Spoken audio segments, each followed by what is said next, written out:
Snow. Hey. Nice to see you again, this time in London. Yeah, can you believe it, Lars? We finally met here. Again. So you're here on tour with the celebration of Hans Zimmer. Yes, the World of Hans Zimmer, and this is our third tour and our second time in London. Last time we were in Wembley. Now we have the Bolshoi Belarusian Orchestra that are joining us. It must be about maybe 70 people, but there's also choir. Altogether, I think it's 200 people traveling. It's massive.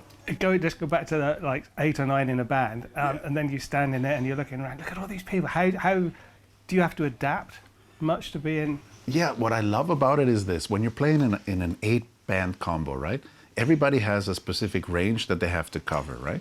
But even though there's this entire orchestra that's there, it's the same game. If you look at, the brass section, they have a tuba. That's the bass player, right? You have the woodwinds, you have your contrabassoon, that's the bass player. So it's just different timbres of the same thing spread out over 70 people. So it's easy to adapt. Being a composer myself, easy to adapt.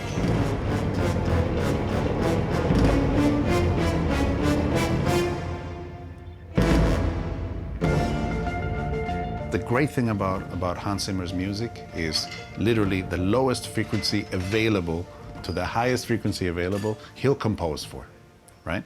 And he's a great lover of bass. And giving us the artistic freedom as soloists allows us to jump between roles of each instrument. So I can be supporting the cellos, I can be supporting the violas, I can be supporting the contrabasses or the brass. And the construction of the bass played a significant role in the blending process of that. I was able to tune in literally to the available frequencies that the cellos or double basses don't have from the bowing side, that raspiness that comes out. And whatever was not there, so I'm not masking them, I was able to tune in with this and enhance it. So it's a fantastic marriage of the two worlds.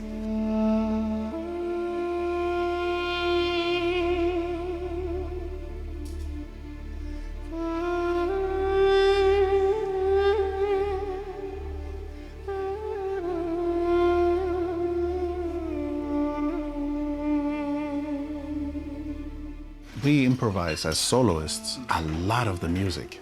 We have introductions, we have solo features, and we have solo sections between all of us that we can always vary. And Hans always encouraged us not to play what's on the paper. And I love that, so we really have a lot of freedom. Oh, great. That must be something. That's a blast. So, just going up again here where I've watched you, you're using effects on the floor to change. What are you changing to get that high end? Well, it's a screaming guitar. Yeah, absolutely. Well, a lot of it is a mixture of. I've been using the bias amp application on the iPad, just for the high sustain, high gain drive stuff, but also the B7K from Dark Glass with designed impulse response that I put in there. That allows me to create that room mic sound, high edge, high sustain, without having to have the sacrifice of the room, the big halls, you know what I mean?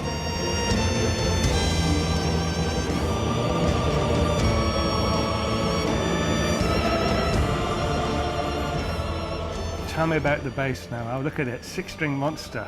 There she is in London, right there, the Phoenix bass, contrabass guitar designed by Andreas Neubauer and myself. We were celebrating already 11 years of working together. And the first Snow Owl bass that we had designed was a neck-through body design. And I wanted always to do a bolt-on version of the bass. This is a bolt-on then? This is a bolt-on. I mean, I can turn it around a little bit here. You can see that on the camera, maybe there. That's an extremely gorgeous design by Andreas, and we used alder, ash, and pear woods to create this masterpiece. But the emotional element of this bass is very special and very dear to me. And also for Andreas, because he had an episode of throat cancer that he was really, really fighting with. He did not do any guitars for 1 year. He didn't do anything. He was completely in the hospital dealing with the chemo.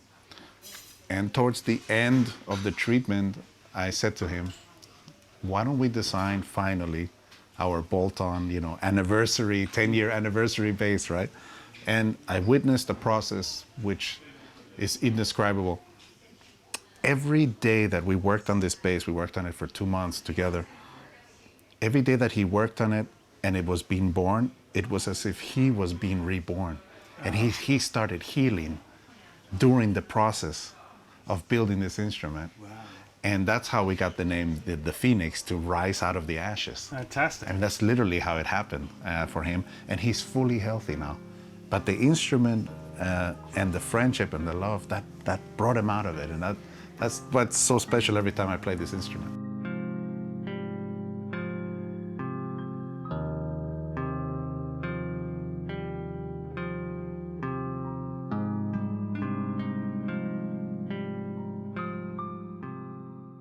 We've actually got 2 pickups right here. You can switch from single coil to humbucker, right? One here and one here. I love the placement because I prefer to play in this area of the bass. And I can play here as well, which is nice, a smoother tone. But for some reason, my hands always, because of the size of the instrument and the muting, is such a challenge that it tends to sit right here. You know what I mean? This is active? This is active. And they are Harry Heusel pickups from Germany. That's right. Very good, yeah. The electronics is also custom, and we have kind of a secret piezo microphone hidden in there somewhere that I'm not allowed to reveal. But we can hear it. We can hear it, but we mustn't talk about it. Right, exactly. And we've got a little snow owl on the headstock. Oh, yes. Andreas is always adding these little details.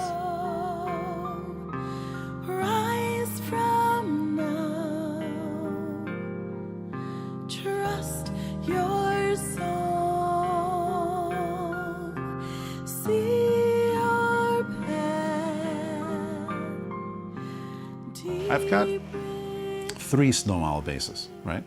And the choice of woods for those helped me for different colors, but it's always a contrabass guitar.